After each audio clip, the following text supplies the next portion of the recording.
بسم اللہ الرحمن الرحیم۔ السلام علیکم دوستو، واقعہ نوح علیہ السلام کا اول حصہ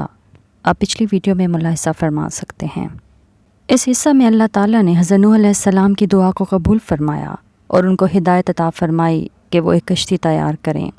تاکہ اہل ایمان اس عذاب سے محفوظ رہیں جو اللہ تعالیٰ نافرمانوں پر نازل کرنے والا تھا۔ حضرت نوح علیہ السلام نے جب کشتی بنانی شروع فرمائی تو کفار نے ہنسی مذاق اڑانا شروع کر دیا، اور جب کبھی ادھر سے ان کا گزر ہوتا تو کہتے، جب ہم غرق ہونے لگیں تب تو اور تیرے پیروکار اس کشتی میں محفوظ رہ کر نجات پا جانا۔ حضرت نوح علیہ السلام اللہ رب العزت کی نافرمانی دیکھ کر انہی کے طرز میں ان کو جواب دیتے اور پھر اپنے کام میں مشغول رہتے، اس لیے اللہ تعالیٰ نے انہیں پہلے ہی حقیقت حال سے آگاہ کر دیا، جس طرح سورۃ ہود میں قرآن پاک میں ارشاد فرمایا گیا، اے نوح تو ہماری وحی کے مطابق سفینہ تیار کیے جا اور اب مجھ سے ان کے متعلق کچھ نہ کہو، بلا شبہ یہ لوگ غرق ہونے والے ہیں۔ بالآخر سفینہ نوح علیہ السلام بن کر تیار ہو گیا۔ اب اللہ تعالیٰ کے وعدہ عذاب کا وقت قریب آیا اور حضرت نوح علیہ السلام نے ان پہلی علامت کو دیکھا جس کا ذکر ان سے کیا گیا تھا، یعنی زمین کی تہہ سے پانی کا چشمہ ابلنا شروع ہو گیا۔ تب وحی الہی نے ان کو حکم دیا کہ کشتی میں اپنے خاندان سمیت اہل ایمان کو بیٹھنے کا حکم دو اور تمام جانداروں میں سے ایک ایک کا جوڑا بھی کشتی میں سوار کر لو۔ تمام اہل ایمان جن کی تعداد 40 اور بعض روایات میں 80 تھی سوار ہو گئے۔ جب وحی الہی کی تعمیل پوری ہو گئی تو اب آسمان کو حکم ہوا کہ پانی برسنا شروع کر، اور زمین کے چشموں کو حکم ہوا کہ وہ پوری طرح ابل پڑیں۔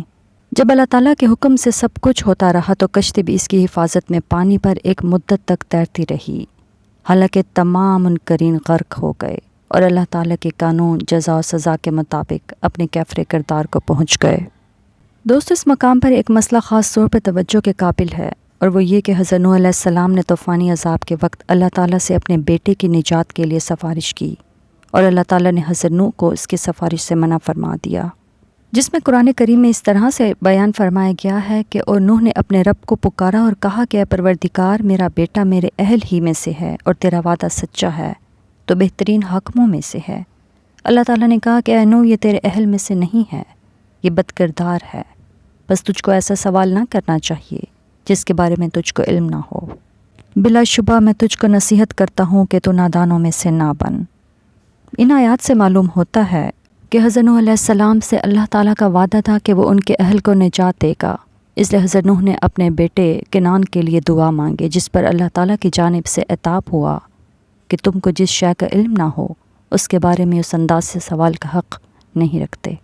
اس پر حضرت نوح علیہ السلام نے اپنی غلطی کا اعتراف کرتے ہوئے اللہ تعالیٰ سے مغفرت اور رحمت کی طلب فرمائی، اور اللہ تعالیٰ نے ان کی دعا کو قبول فرما لیا۔